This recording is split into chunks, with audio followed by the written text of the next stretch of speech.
Olá Brasil, olá você aí de casa! Hoje eu vou falar sobre a minissérie da HBO Max chamada A Escada. Essa série é uma ficção baseada em fatos, baseada em um true crime, em um crime real. O que aconteceu? Apareceu uma mulher morta no pé da escada da casa dela e a polícia ficou tentando entender se foi um acidente ou se ela foi assassinada. Esse caso real virou um documentário chamado The Staircase, que em alguns lugares hoje tá como Death on the Staircase, que seria a morte na escadaria ou na escada. E tá disponível inteiro na Netflix, que inclusive foi um dos primeiros episódios do Modus Operandi, meu podcast de crimes reais, que inclusive, modéstia à parte, ele é o mais ouvido do Brasil. Na época que a gente fez um episódio sobre esse caso lá no Modus Operandi, a gente ainda não contava a história inteira ainda, a gente comentava, mas enfim, vou deixar o link aqui desse episódio. E nesse documentário a gente acompanha muito a vida do Michael Peterson e os problemas que ele vai lidar, porque a polícia vai acusá-lo de assassinato. Então a gente vai ver toda a defesa dele sendo criada, como que ele tá, né, ele afirmando que não foi ele que matou, que ela caiu da escada. E tudo isso que foi feito no documentário agora é retratado de forma ficcional nessa série. Esse documentário original que tá lá na Netflix, ele é de 2004, a primeira parte dele, quando saíram 8 episódios. E aí, em 2013, o caso foi reaberto e saíram mais 2 episódios que antes foram lançados como um filme documentário de 2 horas. E em 2018 rolou um novo acordo jurídico ali e saíram mais 3 episódios que depois foram comprados já pela Netflix e depois saíram, né, todos os episódios lá na Netflix ainda em 2018. E em 2022 agora saiu essa série de ficção baseada nesse caso. Esse vídeo contém alguns pequenos spoilers da série, até porque muita coisa aconteceu na vida real e é uma crítica, né? Tô tentando fazer uma crítica, um comentário geral aqui sobre a série, então vai ter alguns mini spoilers, tá? E é importante ressaltar que essa série é uma ficção, então em vários momentos em que a gente não sabe exatamente o que rolou, eles preenchem as lacunas. O Jean Lestrade, que é o documentarista, que até aparece na série, ele disse que ele deu todo o acesso ao pessoal da série nova, tudo do documentário que vocês quiserem assistir, todo o material, né, que o Antônio Campos queria. O Antônio Campos é o criador, diretor, roteirista dessa série nova de ficção. E o Antônio Campos disse que ele não se baseou somente nesse material, óbvio, eles assistiram muita coisa, mas que eles também queriam entender e mostrar as coisas que aconteceram antes e também durante, mas quando as câmeras estavam desligadas. Então, aquela coisa da Kathleen cair na piscina numa festa lá, por exemplo, a gente não tem nenhuma evidência, nenhuma história, nenhuma informação de que aquilo aconteceu mesmo. Eles usam até como uma teoria pra fratura que ela tem depois e tal. Mas, enfim, isso foi inventado pra série. Inclusive, o filho real do Michael Peterson, o Todd, falou da série no Instagram dele no dia 28 de maio. Aliás, ele faz várias lives, ele posta várias coisas. Tem até uma live que ele falou sobre a mãe dele, que aparentemente ela viu o Mike transando com a Kathleen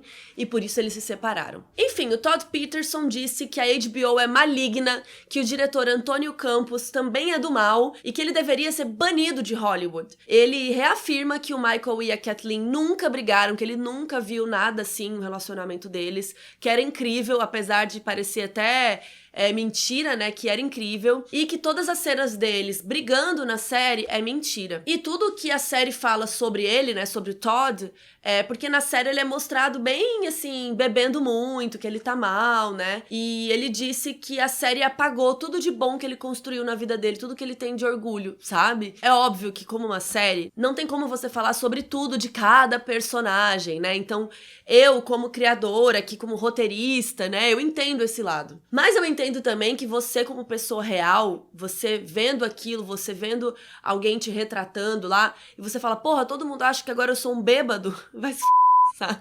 Então eu entendo o Todd, eu entendo a família, né? A gente tá falando de uma história real, pessoas reais, então isso é bem complicado mesmo. Enfim, voltando pra série de ficção então, né? Ao longo desse caso, várias teorias foram criadas, algumas usadas no tribunal. A primeira que a promotoria usou foi que o Michael matou ela com porradas com um instrumento lá da lareira. A defesa disse que ela caiu da escada e quando ela foi subir, caiu de novo, né? Ela bateu a cabeça várias vezes ali nesse processo. E depois, quando o caso já estava bem avançado, um cara criou a teoria de que poderia ter sido um ataque de uma espécie específica de coruja. Inclusive, tem um vídeo no YouTube da Netflix com essa teoria, eu vou deixar linkado aqui também com mais detalhes. E tudo isso a gente fala lá no podcast também, pra quem quiser ouvir. E o que eu achei muito legal é que todas essas versões são são mostradas na série. Ou quando alguém comenta, ou em algum contexto, né, pra gente ficar imaginando. E é muito bizarro, porque todas as versões são plausíveis, né? Todas poderiam ter acontecido. Por isso que é um caso tão difícil, não tem como a gente saber o que realmente aconteceu. Eu acho que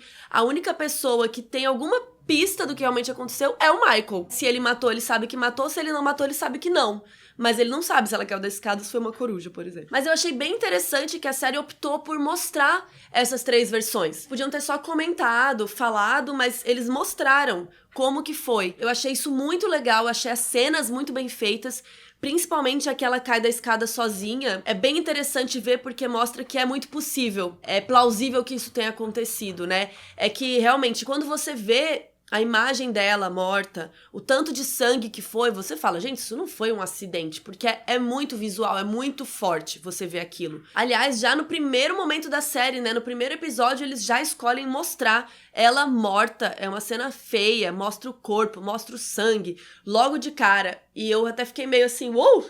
Eu não tava esperando ver isso assim tão rápido, né? E eu achei isso muito bom também, da série resolver mostrar isso, porque realmente é chocante você ver isso. Mas não é porque é chocante que não foi um acidente também, né? Não sei. Enfim, queria falar um pouquinho dos atores que estão, assim, incríveis. O Colin Firth, o jeito dele falar, o sotaque, os trejeitos, tá sensacional, porque fisicamente ele nem se parece muito com o Michael Peterson, mas pra você ver como o ator é bom, você sente que ele é o personagem, né? Tipo, coloca as roupinhas lá nele, ele fala daquele jeito, pronto, sabe? Ele tá muito igual. E nesse caso até a gente tem horas de material pra comparar os dois, né? O Colin também teve esse material pra acessar, pra estudar, né, o documentário. E tem algumas cenas que eles não copiam exatamente como foi no documentário, mas que tem toda a energia do documentário, né? A energia do Michael Peterson, né? E é isso que importa. A Toni Collette tá muito bem, mas é engraçado, porque a grande maioria das cenas da Toni, a gente não sabe se realmente aconteceu ou como aconteceu. Então, pra ela como atriz, deve ter sido bem interessante pra pensar e trazer pra gente o que se passava na cabeça da Kathleen, talvez. Um dos filhos do Michael Peterson, o Todd, que eu falei mais cedo, é interpretado pelo Patrick Schwarzenegger. Sim, gente, eu nem sabia que o Patrick era ator, mas ele mandou muito bem. Depois eu fui ver lá, o IMDb dele tá lotado, ele já fez várias coisas que eu nem sabia. Então, ele e o Dan Dehan, eles não aparecem tanto no documentário, então eles falaram que foi super legal tentar aprender por fora, o que tá por fora da tela, né? O que acontecia, o que tentar imaginar e tal. Outra atriz que tá aqui também é a nossa querida Sansa, de Game of Thrones, que é a Sophie Turner, tá aqui como uma das filhas da Alemanha. Ela disse que viu muito o documentário pra ajudar a criar a personagem dela. Ela e a atriz que faz a irmã dela também criaram uma relação super legal. E, enfim, a série tem vários outros atores que estão incríveis. Agora, eu queria falar uma coisa que eu não gostei tanto da série, porque ela opta por ir e voltar no tempo muitas vezes. Então a gente vê a série em diversos momentos do tempo, não é só que ela tá voltando em flashback pra um mesmo momento. E eu não sei até que ponto isso foi bom, porque em alguns momentos isso ajuda a trazer um mistério, né? Ajuda a trazer um ritmo, já que é um caso real, muita gente já pode saber, pode dar um Google, pode ter visto o documentário, então traz uma emoção diferente. Mas muitas vezes eu acho que isso pode acabar confundindo o espectador, principalmente nos primeiros episódios. Eu achei que fica meio confuso. Por exemplo, logo de cara também tem uma cena da Sophie, bem no comecinho, sem contexto nenhum. Então fica uma coisa meio que não tá fazendo, um quebra-cabeça, estou montando. Só fica meio, E ainda por cima, né, principalmente nos primeiros episódios, é bem difícil entender a família deles, porque a família é meio confusa, né? Eles tinham diversos tipos de filho, e no começo da série eles não fazem muita questão de explicar isso, né? Porque são 2 filhos do Michael, com a ex-mulher dele, que são os homens, uma filha da Kathleen com o ex dela, e 2 filhas do Michael, que ele adotou depois que a mãe delas caiu da escada lá na Alemanha. Ele era vizinho, ele não é pai biológico delas, né? Então tudo isso pode ficar um pouco confuso ali no começo. Eu acho que isso demora a ser esclarecido, e eu acho que isso não é um ponto muito positivo. Agora, como a série se passa em diferentes momentos do tempo, a gente vai viajando junto no tempo, né? Então a gente vê as roupas, os cenários, os cabelos, os objetos, né? O celular, tudo vai junto, né? Sem contar a casa, que tá muito igual à casa verdadeira. Cada ator ali com seus acessórios, o seu lookinho, o seu cabelo, né? Tudo muito parecido com o das pessoas reais, mas também muito realista com relação ao tempo, né? Eu achei isso muito legal. E agora vamos falar da Sophie Brunet, que é a editora do documentário, que ela foi interpretada pela Juliette Binoche. Essa parte da relação com a editora do documentário lá é real, gente. Porém, de novo, a gente não sabe o quanto disso realmente aconteceu, né, se foi desse jeito. Algumas coisas a editora contou, né, depois eu vou falar mais. Mas uma coisa legal pra vocês saberem é que essa editora participou depois da edição do filme Azul é a Cor Mais Quente. Fica aí esse trivia pra vocês. Dito isso, eu achei bem interessante que a série resolveu explorar mais essa parte, né, da Sophie, porque isso obviamente não tá no documentário. Então, quem já tinha acompanhado o documentário, quem já sabia dessa história, já sabia muita coisa, mas essa parte a gente não sabia muito bem. O Jean, o diretor tal do documentário, lá da vida real, ele não gostou de como a Sophie foi retratada, porque na série ficou parecendo que ela tava editando o documentário enquanto ela se correspondia e começava a se relacionar com o Michael. Mas o Jean disse, e ela disse também, que eles só começaram isso depois que os episódios de 2004 estavam finalizados. E o Jean ficou preocupado que a série possa estar queimando o filme dele. KKK.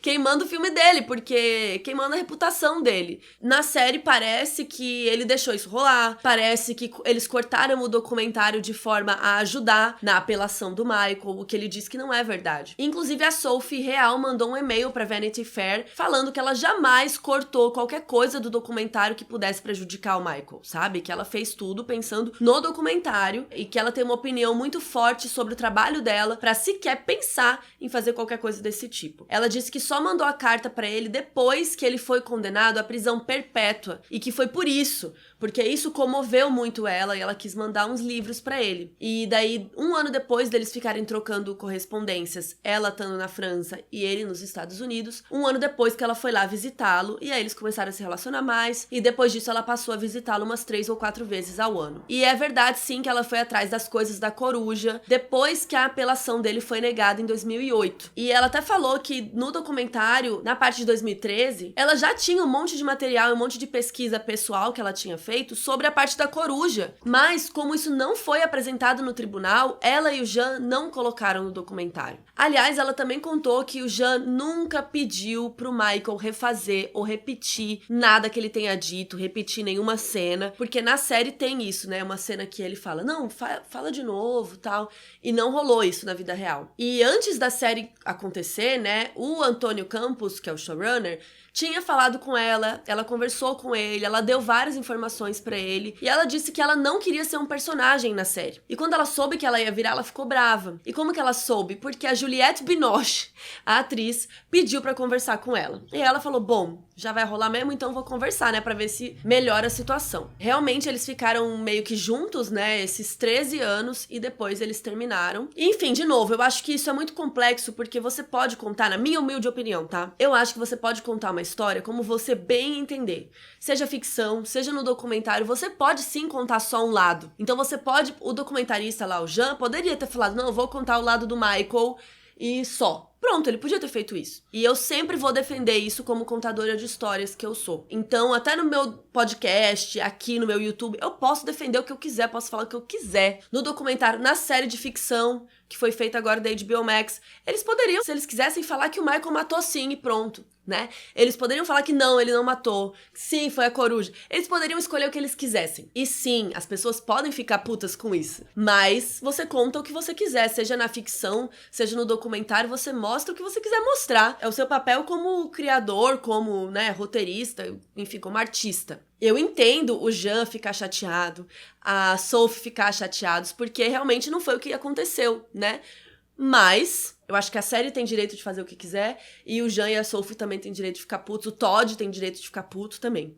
Então isso é bem complicado. Enfim, resumindo, né? Apesar de alguns momentos confusos ali no tempo, a série me cativou, não só pelo tema, que obviamente é do meu interesse, mas porque os atores estão brilhando muito, a narrativa, da forma que foi construída, te prende, o ritmo é bom, eles não ficam perdendo muito tempo com coisas que, sei lá, estão lá no documentário, por exemplo. E eles sempre deixam uma coisa ali pra você ficar ansioso pro próximo episódio. E eu acho que a série até vai melhorando a cada episódio conforme a gente vai entendendo melhor as dinâmicas ali da família. E eu gostei muito que a série mostra coisas que não teria como a gente saber, ou enfim, que a gente não teve, talvez, tempo pra imaginar, não teve, o documentário não pôde mostrar. Por exemplo, tem uma parte que mostra uma das filhas dele na terapia e tal, e falando, cara, ninguém tem tempo pra lidar lidar com os meus problemas, porque, pô, meu pai tá preso, sabe? Meu pai tem um problema muito pior. Então, sabe essas coisinhas assim que às vezes a gente não para pra pensar, quando a gente tá vendo um true crime, alguma coisa assim, que essas pessoas são reais, né? Enfim, eu acho que eu daria uma nota 9 de 10, assim. Eu só não daria 10 por causa dessas questões cronológicas que eu achei confusas. Eu acho que a série tem muito potencial pra ser indicada ao Emmy. E eu espero que seja, porque eu gostei bastante. Principalmente o Colin Firth, eu acho que tem grandes chances aí dele ser indicado. Fica aí minha aposta. Coloquem aí nos comentários se vocês gostaram de A Escada, se vocês viram